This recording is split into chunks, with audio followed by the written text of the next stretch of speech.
तर आपण आहो आयता तालुका आर्णी येतो का घाटंजी येतो? आर्णी येतो. हा तालुका आर्णी येतो. आर्णी येईल बहुतेक. आपला विधानसभा मतदारसंघाचं हेच क्षेत्र आहे. हो, केळापूर आर्णी विधानसभा. विधानसभा आर्णी केळापूर विधानसभा क्षेत्र आहे.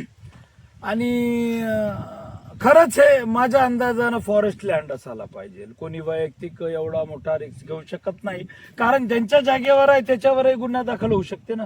बिलकुल. म्हणजे तुम्ही चोरीचं जर एखादा माल घेतलं हो. किंवा चोरीच्या माल साठवणूक करण्यासाठी सहायता केली हो. किंवा कोणत्याही याला तुम्ही प्रत्यक्ष अप्रत्यक्षरित्या सहकार्य केलं तर तुम्ही सहआरोपी होतात. हा. मग कोणी एखादा प्रामाणिक माणूस असो किंवा इतर माणूस असो एवढा मोठा रिस्क घेणार का? नाही, निश्चितच नाही. पण कारण पैशासाठी घेऊ शकते, असू शकते 100% बिलकुल पैशासाठी. होऊ शकते. कारण हा तुमच्या अंदाजाने 8-9 करोडचा जास्त असेल. 10 करोड पकडूया हो. एक अंदाजे किंमत. आहे. एवढा असते. मोठा रेती साठा आहे. मी माझ्या कॅमेरामॅनला सांगतो की बा हे जे रेतीच्या टेकड्या दिसत आहेत ते जरा घेऊन घ्यावे. तर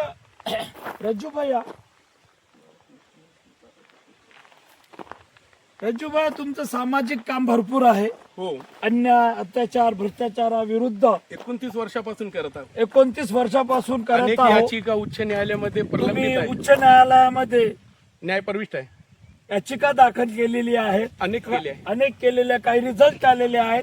माझ्या बाजूने बरेचसे निर्णय निर्णय माननीय उच्च आखायला- न्यायालयाचे न्यायमूर्ती साहेबांनी माझ्या बाजूने निर्णय पारित निर्णय केलेले आहेत. केलेले आहे. बरेच केसेसमध्ये.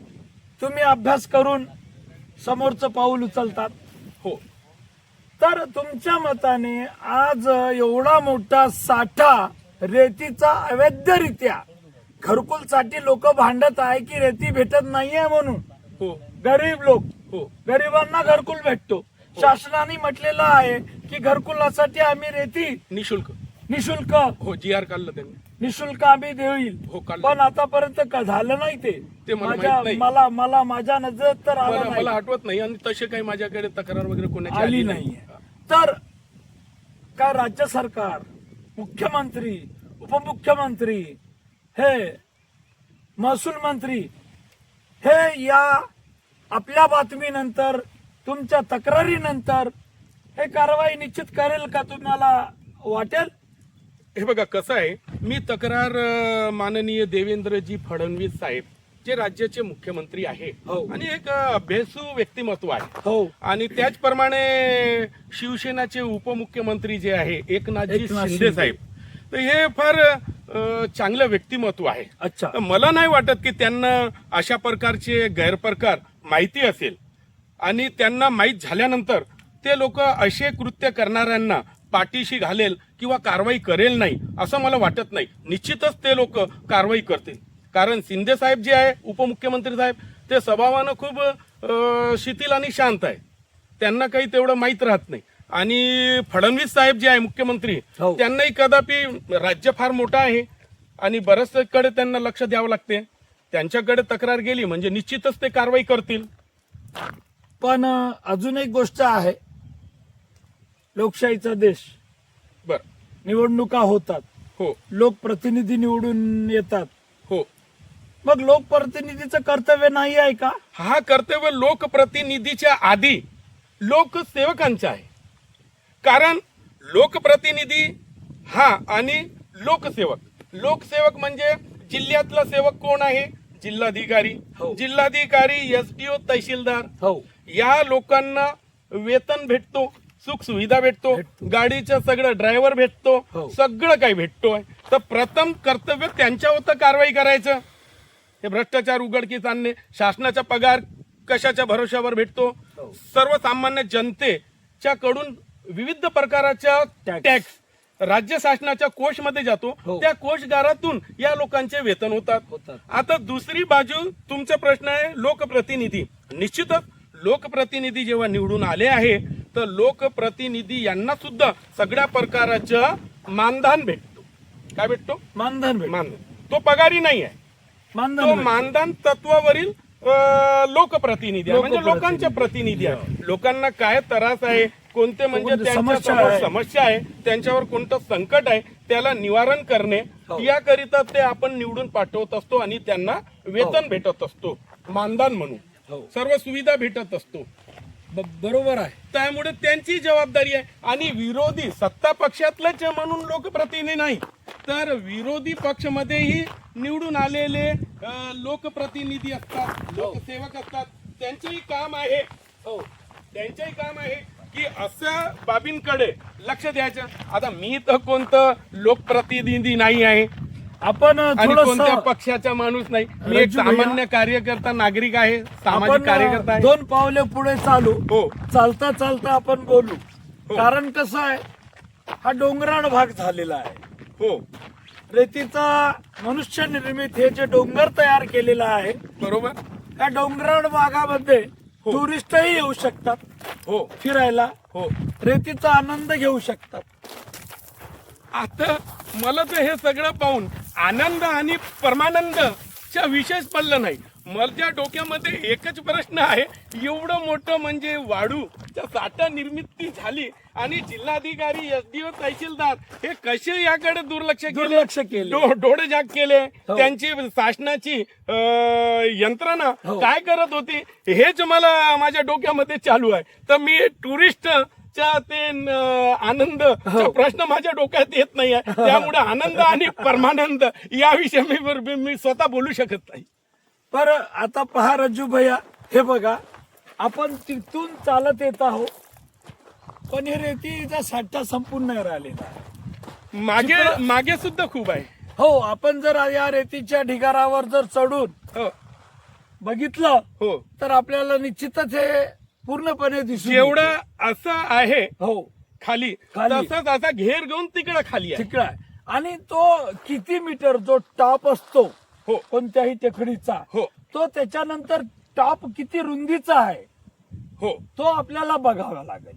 बिलकुल म्हणजे- निश्चितच. निश्चितच. म्हणजे महाराष्ट्रातल्या जनतेला आणि सर्व मीडियाला हो. हे दिसलं पाहिजे की हे काय सुरू आहे. काय सुरू आहे. हा. कारण अवैध धंदे होतात, त्याला आळा घालण्यासाठी जिल्हा अधिकारी असतो, बिलकुल. पोलीस विभागामध्ये असतो SP, हो, सुप्रिटेंडेंट ऑफ पोलीस. पोलीस. तर जिल्हाधिकाऱ्यांचं लक्ष गेलं नाही का या सर्व गोष्टी? मग मला हाच प्रश्न पडला आहे ना, की एवढं मोठं म्हणजे साठवणूक हे केलेलं आहे. हो. या साठवणूक म्हणजे एका रात्रमध्ये किंवा झालेलं 10 नाहीये. दिवस मध्ये 15 दिवस मध्ये होणं शक्य नाही. नाहीये. मग इतकं म्हणजे तिथं जे वाळू जिथं क्षेत्रफळ दिलं आहे, जे मोजून म्हणजे रायल्ट्या दिल्या जाते, 5 पुस्तिका 2 पुस्तिका जे काही असेल अटी आणि शर्तीप्रमाणे, हो. तर ते तिथं मोठमोठे खड्डे पडले असेल, तेही त्यांच्या लक्षात आले नाही का की या खड्ड्यामधून आजपर्यंत माल किती उपसण्यात आला. रज्जू भैया, मला एक प्रश्न विचारायचा आहे. जेव्हा रेती घाटचं लिलाव झालं आणि कालावधी संपली, हो, तर कालावधी संपल्यानंतर त्यांनी मोजतात का की बा यांनी किती रेती मोजायलाच पाहिजे. ते उपसाला त्यांच्या केली? मोजायलाच पाहिजे, कारण त्यांच्या कर्तव्याचा भाग आहे. हो, पाऊस आल्यानंतर दुसरी जे म्हणजे वाहून येणारी जे वाहून वाळू येणारी आहे रेती, हा. किंवा माती आहे हो. किंवा हे घार असतो, तो गार म्हणजे बसून खड्डे बुजून जातात ना, याच्यामुळे मोजता येत नाही. मोजता येत नाही. आणि यांनी ही प्रक्रिया आधी करायला पाहिजे. परंतु माझा जिल्हाधिकारी, SDO आणि तहसीलदार यांच्यावर निश्चितच आरोप आहे की यांनी पदाच्या अधिकाराचा गैरवापर करून अवैध साठा करणाऱ्या व्यक्तींना अभय दिलं. त्यांच्या आशीर्वादामुळेच हा प्रकार झाला आहे. आणि कदापिच त्यांनी आई लक्ष्मीचे दर्शन केले असतीलच. बिलकुल. तर आता आपण प्रत्यक्ष पाहत आहे, रेतीचा हे घाट झालेला आहे, घाटापेक्षाही मोठं. घाटापेक्षाही मोठं झालेलं आहे. कारण घाटामध्ये याची मर्यादा उंची असली असतो. पाहिजे हो, 22 ते 23 फूट अंदाजे. जास्त आहे, जास्त जास्त आहे. पण आपण याचं जर समजा डीप म्हणजे याला टेप लावतो म्हटलं हो, मीटर, हो. तर ते निश्चितच जास्त भरेल.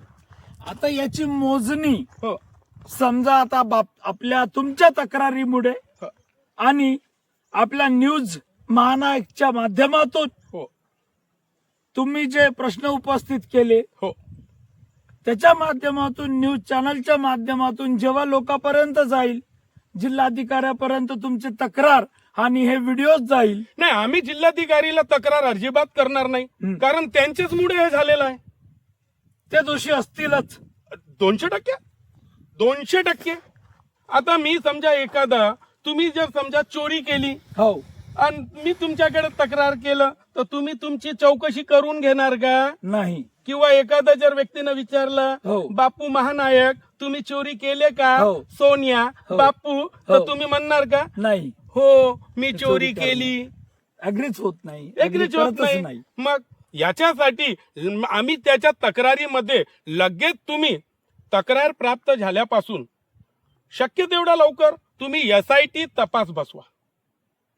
हो, असं तुमचं म्हणणं आहे. बिलकुल 1 महिना लागेल याला मोजायला. तुम्ही काय समजता? 1 महिन्याचं कमी लागणार नाही. मेजरमेंट कशी घेतात मग यांनी? हे ब्रास प्रमाणे घ्यावं लागेल. जर समजा यांनी चुकीचं मेजरमेंट घेतलं आणि कोणी दावा ठोकला का हा माल माझा आहे, हो, पण ठोकणार नाही, कारण त्यांना माहिती आहे की हा मालवर दावा ठोकणं म्हणजे दिवाळखोरी निघून जाईल. कारण महसूल अधिनियम 1947 च्या प्रचलित नियमाच्या नुसार 10 पट दंडात्मक कारवाई करण्याची तरतूद आहे. म्हणजे हे जर तुमच्या 10 कोटीचं असेल तर 100 कोटीच्या कोटी. दंडासह रिकव्हरी होणार आहे. होणार आहे. हे केले तर त्यांनी रिकव्हरी केले तर मग मी काय करणार आहे? मी तर एक सामाजिक कार्यकर्ता आता आहे. एवढा मोठा साठा आहे, मोठ्या लोकांचं, मोठ्याचं आशीर्वाद शिवाय हे काम झालेलं नाहीये. ते तर मी सांगू शकत नाही, पण त्यांना कदापि माहितही नसेल. कारण मी इथं आल्यानंतरच मला म्हणजे जवळपास 1-1.25 किलोमीटर मी पाय चालून आलो आहे. हो. नाळे नदी ओलांडून आलो आहे. हो. शेतातून, गारातून आलो आहे. हो. तर मला वाटत नाही की जे वरचे लोक असतील त्यांना कदापि माहित असेल. 100% माहित असेलच.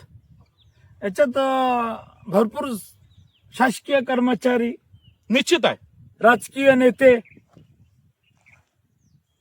आता राजकीय नेते जे आहेत त्यांची जबाबदारी खूप काही नसते.